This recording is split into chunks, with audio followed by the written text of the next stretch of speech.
Que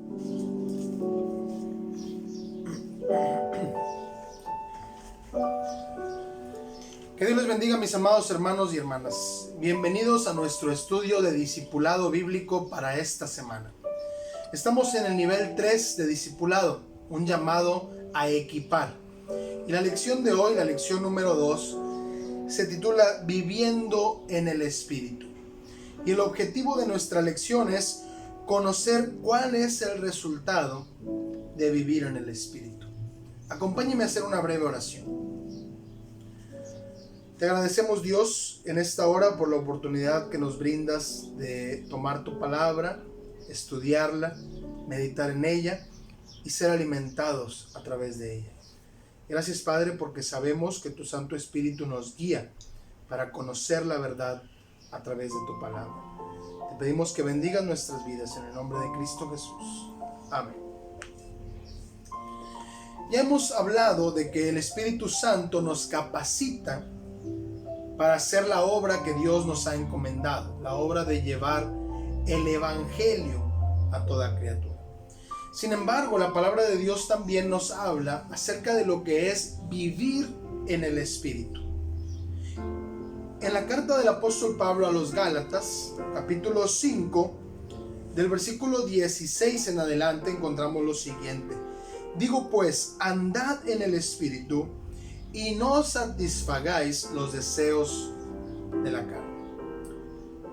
La palabra de Dios hace un contraste marcado entre andar en el Espíritu, vivir en el Espíritu, o vivir satisfaciendo los deseos de la carne. Porque dice el 17 que el deseo de la carne es contra el Espíritu. Los deseos de nuestra concupiscencia, los deseos que nos llevan a pecar, van en contra del Espíritu de Dios que ahora mora en nosotros como hijos de Dios. Y el deseo del Espíritu va en contra de los deseos de la carne. Y el apóstol Pablo menciona, a partir del versículo 19, manifiestas son las obras de la carne.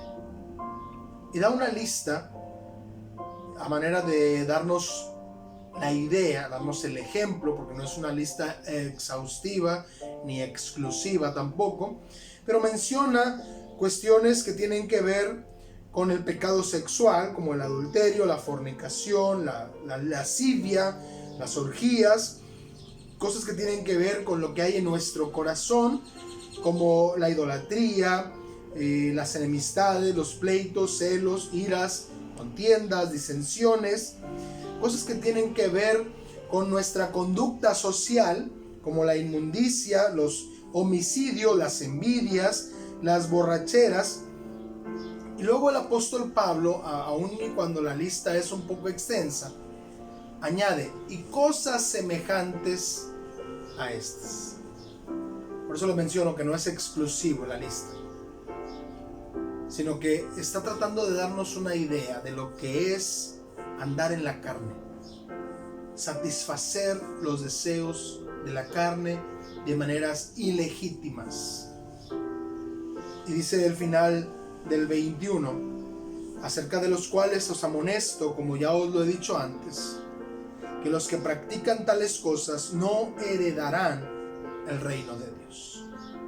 Es decir, esto está en sintonía con otros pasajes de la Escritura, como cuando el apóstol Juan menciona que el que es nacido de Dios no practica el pecado, y que aquel que practica el pecado no es hijo de Dios, es hijo del diablo. Aquí el apóstol Pablo hace exactamente lo mismo. Tú no puedes decir que eres hijo, que eres hija de Dios y seguir practicando el pecado. No se puede. Porque eso es andar en la carne. Eso es satisfacer los deseos de la carne. El que es verdaderamente hijo de Dios anda en el Espíritu.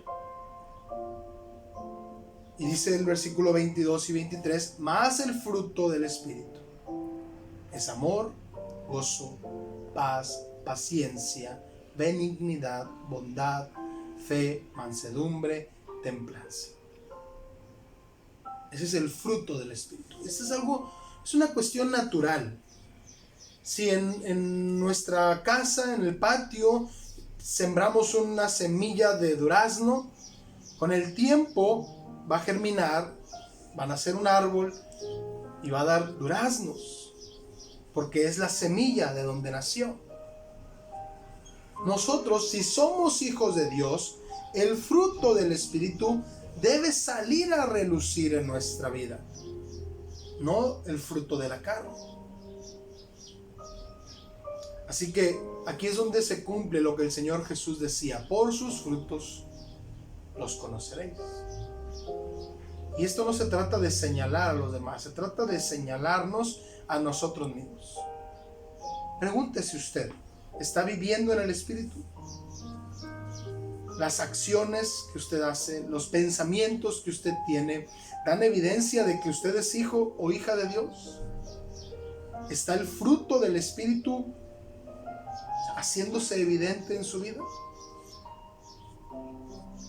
Ahora, aunque es el fruto de Dios, el fruto del Espíritu, aunque es Dios el que va a dar el fruto en nuestra vida, nosotros tenemos una responsabilidad para cultivar este fruto. Dice el versículo 24: pero los que son de Cristo han crucificado la carne con sus pasiones y deseos. Y el 25 dice: si vivimos por el Espíritu, andemos también por el Espíritu. Es decir, si somos hijos de Dios, vivamos como hijos de Dios. Tengo que crucificar mis pasiones y mis deseos. No vale el argumento en la vida del cristiano de decir: es que me gusta el pecado. No vale el argumento de decir: es que me gana la tentación. No vale el argumento de decir: así soy yo. Porque ahora somos hijos de Dios. Ahora tenemos que andar en el Espíritu. Tenemos que estar alertas.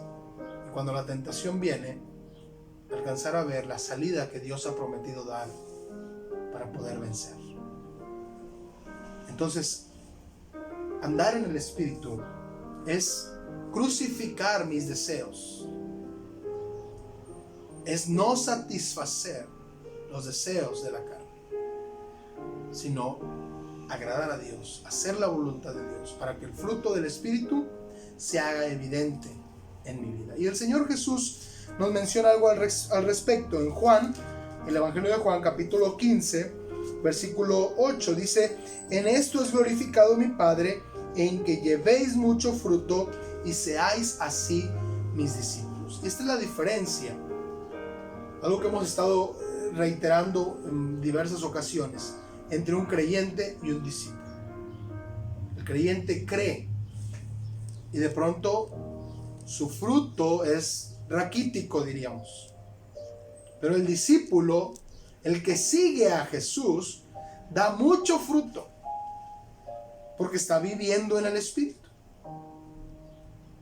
porque está negándose a los deseos de la carne, porque está sometiéndose a la dirección de Cristo y del Espíritu Santo. El verdadero discípulo da mucho fruto, y ese fruto se ejemplifica en nuestro amor a Dios y nuestro amor a los hermanos. Dice el versículo 10: si guardareis mis mandamientos, permaneceréis en mi amor, así como yo he guardado los mandamientos de mi Padre y permanezco en su amor.